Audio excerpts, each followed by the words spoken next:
Okay, så vi skal lave en regulær sekskant med længden med sidelængde på 10 cm. Så det første vi gør, det er, at vi tager en løkke op, og så den her, og så starter vi lige med at redigere her, fordi den skal køre på optælling. Og fordi det bliver en sekskant, så skal den jo selvfølgelig gøre det 6 gange. Så går vi ind under motor, hvor vi så tager den her, og sætter op i, og den skal køre på omgang, og det gør den. Og så skal vi have den til 0,47 af en omgang, fordi vores omgang er på 21,3 cm. Og det gør så, at halvdelen af det plus lidt minus lidt mere, fordi at den skulle give 10 cm. Derefter så tager vi og sætter en enkelt motor ind, som skal køre på grader.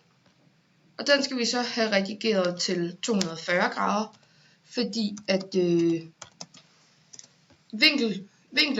indervinklen i en sekskant er på 120, og derfor giver det jo 240 på ydervinklen, når det i det hele skal give 360. Og det er egentlig det, vi skal gøre for, at den kører som den skal. Så ja.